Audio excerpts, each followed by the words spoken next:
കഥ തുടങ്ങുന്നതിന് മുമ്പ് തന്നെ ഒരു കാര്യം പറയാനുണ്ട്. ഇത്രകാലം സപ്പോർട്ട് ചെയ്ത എല്ലാവർക്കും വളരെ നന്ദി. ഇനിയും നിങ്ങളുടെ സപ്പോർട്ട് ഉണ്ടാവുമെന്ന് പ്രതീക്ഷിക്കുന്നു. അപ്പൊ നമ്മുടെ പുതിയ ഡ്രാമന്റെ പേരാണ് സുപ്രമീ സഖ. നിങ്ങൾ കമന്റ് ബോക്സിലിട്ട ഡ്രാമന്റെ നെയിമൊക്കെ ഞങ്ങൾ കണ്ടതാണ്. ഇത് കഴിഞ്ഞ ഉടനെ തന്നെ അത് അപ്ലോഡ് ആക്കാൻ ശ്രമിക്കാം. അപ്പൊ അധികം പറഞ്ഞ് ലാഗ് അടുപ്പിക്കുന്നില്ല, നമുക്ക് നേരെ വീഡിയോയിലോട്ട് പോവാം. അപ്പൊ നമ്മുടെ കഥ തുടങ്ങുന്നത് ഒരു ആശ്രമം എന്ന് തോന്നിക്കുന്ന സ്ഥലത്ത് നിന്നാണ്. അതിന്റെ പുറത്ത് കുറെ കാവൽക്കാർ നിൽക്കുമ്പോഴാണ് പെട്ടെന്ന് ആകാശത്ത് കാർമേഘം മൂടി കാലാവസ്ഥ മാറുന്നത്. അപ്പോഴാണ് അങ്ങോട്ടേക്ക് ഒരു വലിയ പുരോഹിതൻ വരുന്നത്. അപ്പൊ തന്നെ ആകാശത്തു നിന്നും ഡ്രാഗനും വരുന്നുണ്ട്. അത് കണ്ട പുരോഹിതൻ, ഒരു ഡ്രാഗന്റെ ജനനം നാശത്തിന്റെ തുടക്കമാണ്, പർവ്വതത്തിന് നീതി കിട്ടണമെന്ന് പറഞ്ഞ് അതിനു നേരെ അദ്ദേഹത്തിന്റെ ശക്തി പ്രയോഗിക്കുമ്പോൾ ഡ്രാഗൻ ആണെങ്കിൽ തീ തുപ്പുന്നുണ്ട്. ആ ശക്തി കാരണം പുരോഹിതൻ പുറകോട്ട് പോവുകയാണ് ചെയ്യുന്നത്. എന്നിട്ട് അദ്ദേഹം കാവൽക്കാരോട് തയ്യാറാവാൻ ഒരു മുന്നറിയിപ്പ് കൊടുക്കുന്നുണ്ട്. അത് കേൾക്കുന്ന ഭടന്മാർ ജാഗൃതരായിരിക്കുന്നുണ്ട്. അപ്പോഴാണ് അദ്ദേഹത്തിന്റെ മുന്നിലേക്ക് വാള് വരുന്നത്. അപ്പൊ തന്നെ നമ്മുടെ ഹീറോ ആയ സാഗ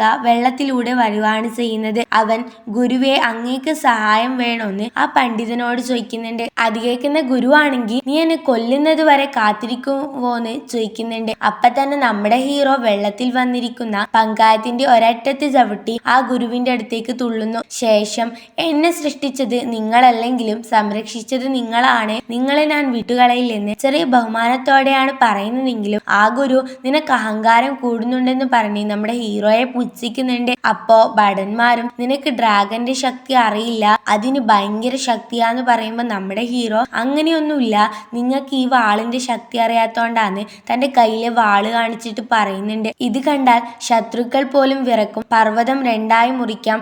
അങ്ങനെ ആ വാളിന്റെ മഹിമയെല്ലാം പറഞ്ഞ് ആ വാളെടുത്ത് പിടിക്കുമ്പോൾ തന്നെ ഡ്രാഗൻ ആണെങ്കിൽ തീ തുപ്പുന്നുണ്ട്. നമ്മുടെ ഹീറോ പറഞ്ഞതുപോലെ തന്നെ അതിന്റെ കഴിവ് കൊണ്ടാവും ആ തീ വാളിൽ തട്ടി ഡ്രാഗനിലേക്ക് തന്നെ പതിച്ച് അത് പൊടിഞ്ഞ് ഇല്ലാതാവുകയാണ് ചെയ്യുന്നത്. അപ്പൊ തന്നെ അന്തരീക്ഷവും ശാന്തമാവുന്നുണ്ട്. അപ്പൊ തന്നെ ഹീറോ തന്റെ ഗുരുവിനോട്, എന്റെ ജോലി ഭംഗിയായി കഴിഞ്ഞോ, നിങ്ങൾ പേടിക്കണ്ട എന്നൊക്കെ പറയുമ്പോൾ ഗുരു തന്റെ കയ്യിലെ വടി കൊണ്ട് നമ്മുടെ ഹീറോയെ അടിച്ചിട്ട്, നിന്റെ ഒരു അഹങ്കാരം, ഇനി ഒരു മാസത്തേക്ക് ഇവിടെ മുഴുവൻ നീ വൃത്തിയാക്കണം എന്ന് പറഞ്ഞ് അകത്തേക്ക് പോവുകയാണ് ചെയ്യുന്നത്. പിന്നെ കാണിക്കുന്നത് ഗുരുവിന്റെ ആജ്ഞപ്രകാരം അവിടെയെല്ലാം വൃത്തിയാക്കുന്ന നമ്മുടെ ഹീറോയെയാണ്. ആ ഗുരുവിന് ഡ്രാഗനെ നശിപ്പിക്കാൻ പറ്റാത്ത ദേഷ്യമല്ല എന്നോട് തീർക്കുന്നത് എന്നൊക്കെ സ്വയം പറഞ്ഞ് നമ്മുടെ ഹീറോ ജോലി ചെയ്യുന്നുണ്ട്. അപ്പോഴാണ് അവിടത്തേക്ക് 2 കാർ വന്ന് അതിന്റെ മുന്നിൽ നിർത്തുന്നുണ്ടെങ്കിലും നമ്മുടെ ഹീറോ അത് കണ്ടിട്ടും മൈൻഡാക്കാതെ ജോലി ചെയ്യാണ് ചെയ്യുന്നത്. ആ കാറിൽ നിന്ന് കിരണും തന്റെ 2 പെൺമക്കളായ ലിയയും റീനയും ഇറങ്ങുന്നുണ്ട്. അപ്പൊ റീന, ഇതെന്താ നമ്മളെ സ്വീകരിക്കാൻ ആരുമില്ലേ, നമ്മൾ എന്ത് വലിയ കുടുംബക്കാരാന്ന് ഒക്കെ പറയുമ്പോ അത് കേൾക്കുന്ന കിരണാണെങ്കിൽ അല്പം ഗൗരവത്തോടെ, ഇത് പുരാതന ആളുകൾ നിർമ്മിച്ച അമ്പലമാണ്, വെറുതെ വായി തോന്നിയതൊക്കെ വിളിച്ചു പറയല്ലേ എന്ന് പറഞ്ഞ് മുകളിലേക്ക് പോകുന്നുണ്ട്. അപ്പോഴാണെങ്കിൽ ലിയ, മുത്തച്ഛന് തീരെ സുഖമില്ലല്ലോ, മുത്തച്ഛന്റെ അടുത്ത് പോകുന്നതിന് പകരം ഇങ്ങോട്ട് എന്തിനാ വന്നേന്ന് ചോദിക്കുന്നുണ്ട്. അപ്പൊ കിരൺ, ഇവിടെയുള്ള ഗുരുവിനെ മുത്തച്ഛനെ രക്ഷിക്കാനാവും, ഇത് സ്വർഗത്തിലെ ഗുരുവാണ്, വെറുമൊരു സാധാരണക്കാരനല്ല എന്ന് പറഞ്ഞ് ഗുരുവിന്റെ അടുത്തേക്ക് പോകുന്നുണ്ട്. അപ്പൊ ലിയയും റീനയും കൂടെ പോവുകയാണ് ചെയ്യുന്നത്. അയാൾ നേരെ പോയത് അവിടെ വൃത്തിയാക്കിക്കൊണ്ടിരിക്കുന്ന നമ്മുടെ ഹീറോയുടെ അടുത്തേക്കാണ്. അവിടെ ചെന്ന് ഗുരുവിനെ കണ്ടൊന്ന് സംസാരിക്കണം, വളരെ പ്രധാനപ്പെട്ട കാര്യമാണെന്ന് പറയുമ്പോൾ നമ്മുടെ ഹീറോ എന്തു പറ്റിയെന്ന് ചോദിക്കുന്നുണ്ട്. അപ്പൊ കിരൺ, എന്റെ അച്ഛൻ വലിയൊരു രോഗം ബാധിച്ച് കിടപ്പിലാണ്, കുറെ ഡോക്ടർമാർ പരിശോധിച്ചിട്ടും മാറുന്നില്ല, നിങ്ങളുടെ ചികിത്സയെ കുറിച്ച് അറിഞ്ഞിട്ടാണ് ഇങ്ങോട്ട് വന്നതെന്ന് പറയുന്നുണ്ട്. നമ്മുടെ ഹീറോയുടെ മുന്നിൽ തലകുനിച്ച് വണങ്ങി നിന്നിട്ട്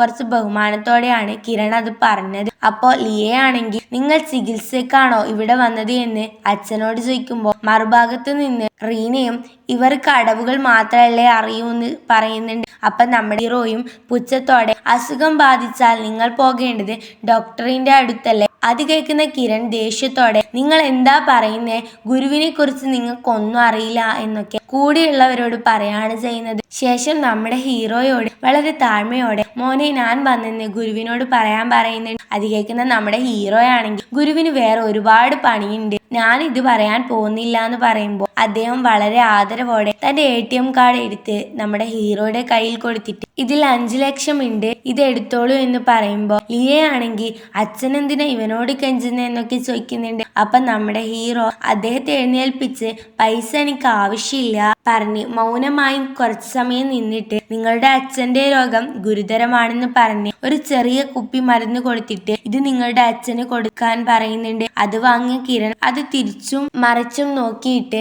ഇത് എന്റെ അച്ഛന്റെ അസുഖം മാറ്റുമോ എന്ന് ചോദിക്കുമ്പോൾ നമ്മുടെ ഹീറോ ആണെങ്കിൽ അത് കൊടുത്തു തന്നെ മനസ്സിലാക്കാൻ പറഞ്ഞ് അവിടെ നിന്ന് പോവുകയാണ് ചെയ്യുന്നത്. അപ്പൊ തന്നെ ആ റീന വന്ന് അയാൾ പറയുന്നത് കള്ളമാണ്, ഇതുകൊണ്ടൊന്നും അസുഖം മാറില്ല, ചിലപ്പോ വല്ല വിഷമാണെങ്കിലോ നമുക്കറിയില്ലല്ലോ എന്നൊക്കെ പറയുമ്പോൾ ലിയയും മുത്തച്ഛന്റെ അസുഖം മാറ്റാൻ നല്ല ഡോക്ടർമാർക്കേ പറ്റൂ എന്ന് പറയുന്നുണ്ട്. അത് കേൾക്കുന്ന കിരണും ഇത് നമ്മുടെ അവസാന അവസരമാണ്, ഇവിടെയുള്ള ഗുരുവിനെ എനിക്ക് കണ്ടേ മതിയാവൂ എന്ന് പറഞ്ഞ് നമ്മുടെ ഹീറോയുടെ പുറകെ ഓടുന്നുണ്ട്. അപ്പൊ ലിയയും റീനയും പുറകെ പോവുകയാണ് ചെയ്യുന്നത്. കിരൺ അങ്ങോട്ടേക്ക് പോയി നോക്കുമ്പോൾ കണ്ടത് നമ്മുടെ ഹീറോ വേഗത്തിൽ പറന്ന് എങ്ങോട്ടോ പോകുന്നതാണ്. അത് കണ്ട് കിരൺ ആണെങ്കിൽ വായും തുറന്ന് അത്ഭുതത്തോടെ നമ്മുടെ ഹീറോ പോകുന്നതും നോക്കി നിൽക്കുകയാണ് ചെയ്യുന്നത്. അപ്പോ സുപ്രമി സഗ എപ്പിസോഡ് 1 ഇപ്പൊ ഇവിടെ വൈൻഡപ്പ് ചെയ്യാണ്. ബാക്കി എപ്പിസോഡുകൾക്കായി ചാനൽ മറക്കാതെ സബ്സ്ക്രൈബ് ചെയ്യുക. ഇഷ്ടപ്പെട്ടാൽ ലൈക്ക് ചെയ്യുക, നിങ്ങളുടെ അഭിപ്രായം കമന്റ് ചെയ്യുക.